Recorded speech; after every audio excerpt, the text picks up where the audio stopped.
بسم اللہ الرحمن الرحیم۔ السلام علیکم ورحمۃ اللہ وبرکاتہ۔ Al-Badr school secondary boys garden east campus, مضمون اردو، جماعت نہوم، عنوان سبق کا نام قومی ہمدردی، اور اس کے مصنف خواجہ الطاف حسین حالی۔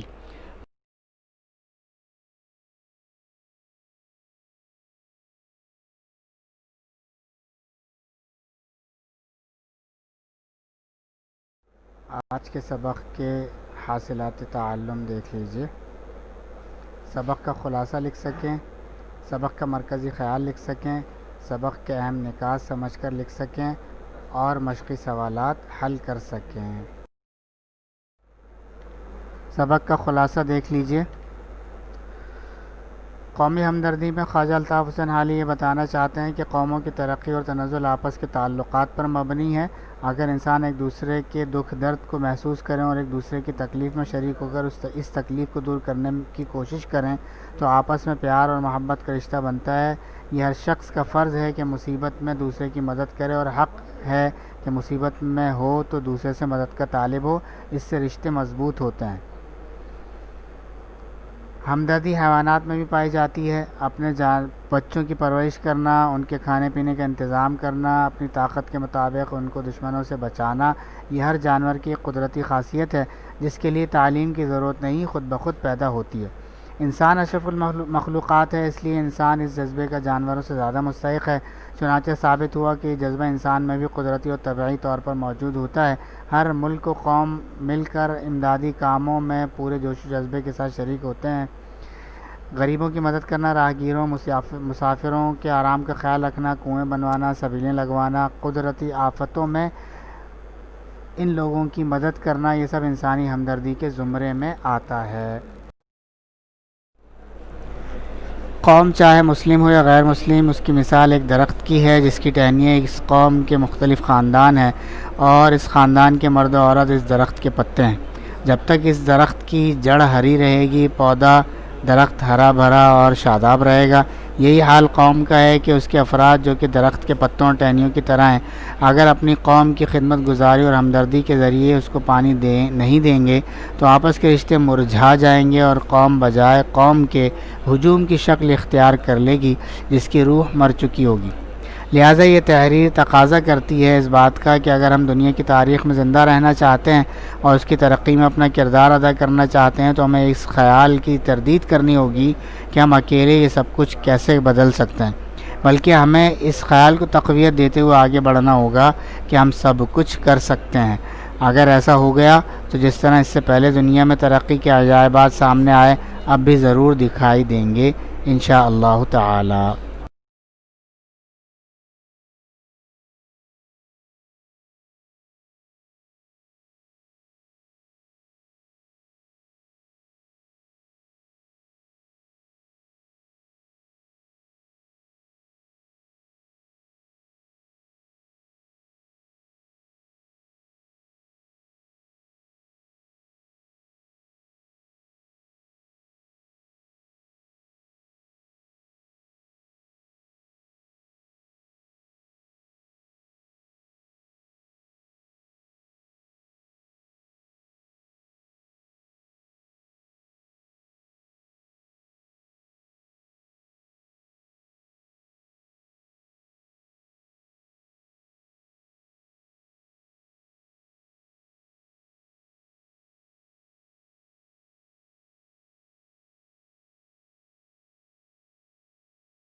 اب آتے ہیں سبق کے مرکزی خیال کی طرف۔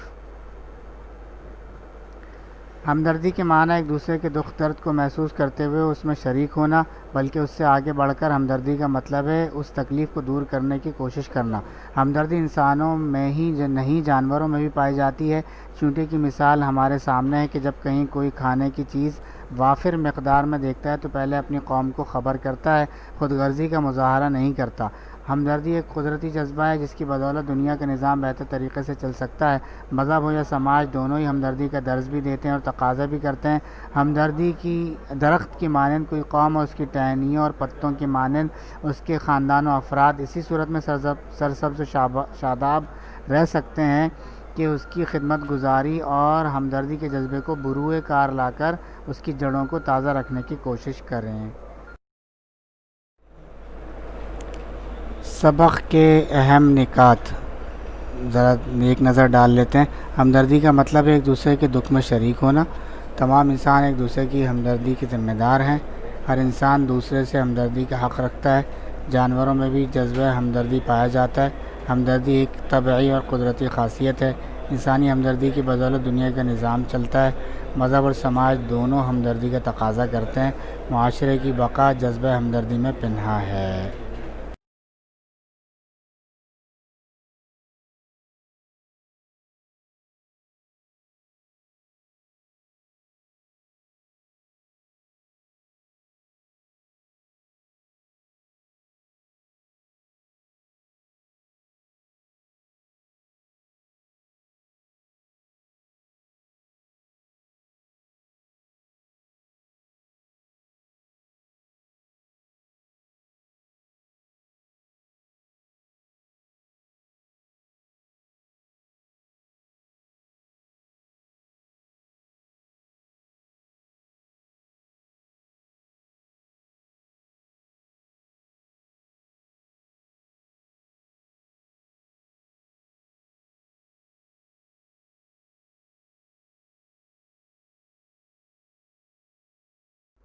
جی اب آتے ہیں مشقی سوالات کی طرف۔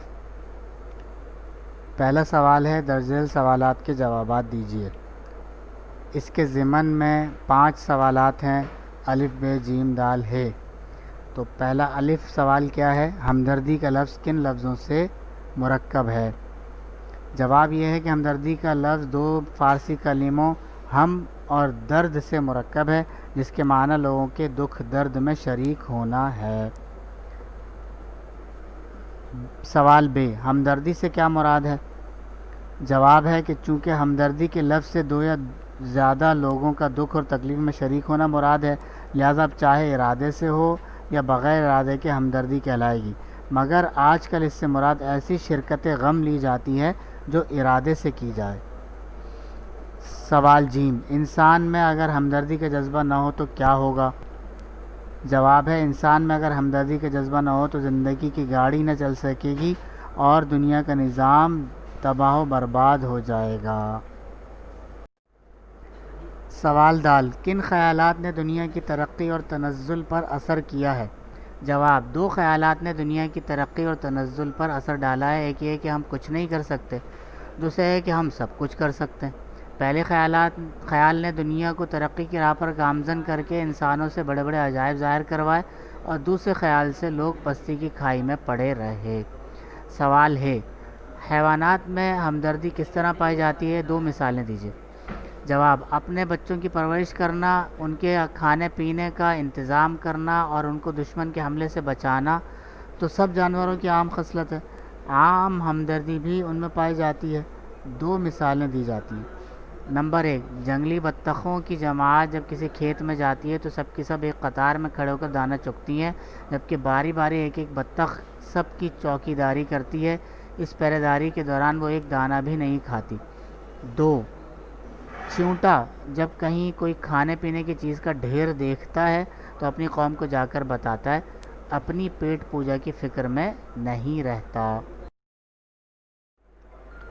تفویض کار، سبق کو ایک مرتبہ بغور پڑھ لیجئے۔ سبق میں بیان کردہ نکات کو ایک خوبصورت چارٹ کی صورت میں لکھ لیجئے۔ چارٹ بنانا، چارٹ سرورق بنا لیجئے رجسٹر میں۔ مرکزی خیال سرورق پر لکھ لیجئے، یعنی آدھا صفحہ جو چھوڑتے ہیں اس پر۔ خلاصہ لکھ لیجئے، خلاصہ سوالات سے پہلے لکھ لیجئے گا، پھر سوالات کر لیجئے گا۔ مشقی سوالات لکھ لیجئے، اس کے بعد مشقی سوالات لکھ لیں گے۔ چلیں جی، والسلام علیکم ورحمۃ اللہ وبرکاتہ۔